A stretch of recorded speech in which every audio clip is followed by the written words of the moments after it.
You've had some illustrious customers.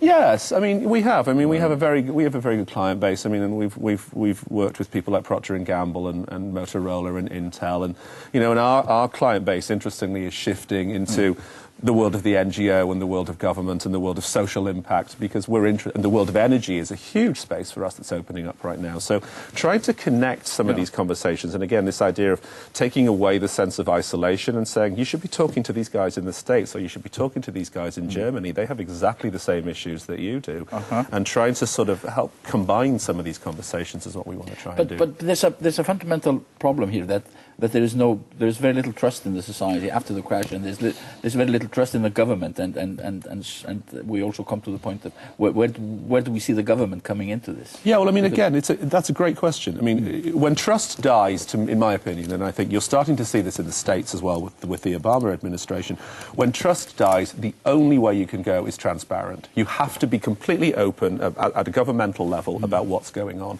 So you have to say, here's where we are. We may not have all the answers yet, but we're going to at least start to ask the right questions. So, you know, I've actually said this relatively a lot here to people, is what used to be the 100-day plan for being in office is now in people's expectations the 30-day plan, and they want to be updated every 24 hours. So you need something now that's an incredibly dynamic conversation to be going on in politics. These days of the closed door and 2 weeks later we're going to come out with the answer, no one has that time, and particularly in crisis. So I think crisis breeds transparency and crisis breeds immediacy, and I'm hoping that the new Icelandic government understands that. I'm pretty sure that they do. And are going to start to find some ways to talk out loud. To a certain extent, I think it's about failing as well, and being okay with failure here, because I think one of the things that we've learned from the world of innovation is you have to embrace failure as a form of learning, and there's a huge fear of failure, and justifiably so. There's a huge fear of failure here right now. So being okay with failing and finding a way to say, what have we learned from that and how do we move on, rather than being chastised, is going to be a really interesting dilemma for the new Icelandic So admitting that you were wrong, and it's to err is human. You know, you have to say, you know, we don't know all the answers, help us figure this out, let's have a conversation. To be the guru who knows all the answers these days, that's an old model. No one in government can possibly be the head of the pyramid with all of the answers. To me, it's about enabling the conversation to happen at a ground level. I think many people are looking at Obama, hoping that he will be this... Obama's great. I mean, what he's managed to do, I think quite successfully, is just say, what do you want me to do? You know, he's been a very, very good questioner, and I don't think he has all the answers. He had some very smart, quick wins. But again, you know, recovery.gov, being on Flickr, have you ever seen a president, you know, exposing their daily life in such an honest way? You know, that the YouTube, the way that the election was won, the way that the funding was brought together was highly collaborative. So, you know, I think that there's an entire new paradigm shift out there in terms of government at a very large scale that lots of other people could learn from. But if we talk more practically, we have agriculture in Iceland, which is heavily centralized, and I think there are lots of opportunities that are not being realized in the field of agriculture.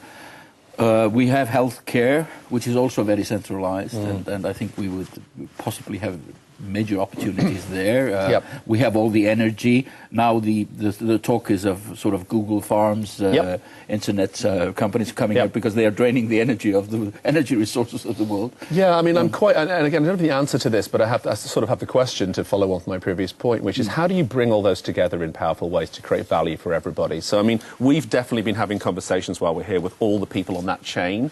We're talking. I mean, I went and had an Icelandic banana the other day in a greenhouse. It's one of the best things I've ever eaten in my life. And I was saying to the lady that runs the greenhouse, well, how does this work? And she said, well, we don't have enough energy and it's too expensive. So how do we bring an energy provider, the agricultural providers, government and citizens together around a table to go, look, how do we generate some new ideas here? We're starting to find our work, particularly in the States, particularly around energy, is around saying no one person can own an answer anymore because they're going to go off in the corner and try to sort of, you know, own something.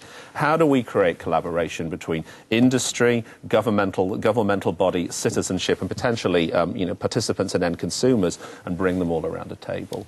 So one of my goals here is to try and bring together agriculture and energy, because I think those are two quite interesting natural assets that you have here, and both of which are sort of suffering, and figure out how we can create a new, almost a disruptive agricultural model that starts to sort of think about what can we do here with these two industries together. Yes. Education? Education's another one. I mean, again, I've been blown away by the level of intelligence here, and I think it's time to start to bring some of this more... I mean, again, it was quite interesting, preaching collaboration. I went and spoke at Reykjavik University and one at the art schools, and all of the students were like, we do this all the time. This is no news to us. So I think the generation that's currently being educated is very familiar with the kind of process that I'm describing. It's very collaborative anyway. It's very multidisciplinary. I think shining a light on that, and I think starting to drive that as a kind of cultural norm, is going to be quite an interesting thing to do. So we're actually, again, we're quite interested in seeing if we can bring some of our... We have a school at Stanford University in California called the D School, and we're quite interested in understanding how that, which is a collaborative bringing together of engineering, business and design, sort of three quite powerful skills, seeing if we can start to transfer some of that methodology. To Iceland? Yeah, I mean, I'm quite interested to see how we can start to create that kind of synergy here, because I think, again, you've got all the raw materials, no pun intended, and trying to figure out how to sort of combine that in something meaningful, I think would be very cool.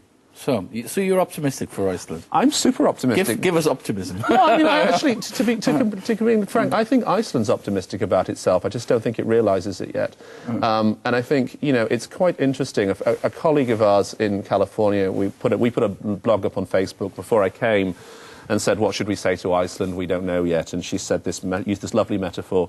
She said, if a plane was going down and somebody's sitting next to you and they're struggling to get their oxygen mask down, you wouldn't just sit there with your oxygen mask on and look at them. You try to help them. So this idea of helping, to me, feels completely normal. I mean, we're 5 minutes away from the situation that Iceland is in. Many other economies are struggling and are looking to Iceland to sort of go, if you can recover, can we both help in that recovery, and can we learn from that recovery ourselves? So I'm optimistic, actually, at a global level, but I think Iceland's an interesting place to start this conversation, because I think that all the raw materials are here to create... To design recovery, if you want to call it that, and I'm quite optimistic about that. But of course, Iceland has become a sort of a metaphor for the crisis, a world metaphor for the crisis. A world metaphor for the crisis, precisely. And I think Iceland feeling like it's being blamed for the crisis is wrong. I think that Iceland is the canary in the coal mine, and that Iceland is in a situation that many of us, there but for the grace of God go I, is how I would say what the situation you're in. And coming from the UK, we're all sort of going, oh goodness, this could be us. How do we help here? Yes. So, thank you. Thank you for coming to the program, Paul Bennett. Thank you very much for having me. It was fun.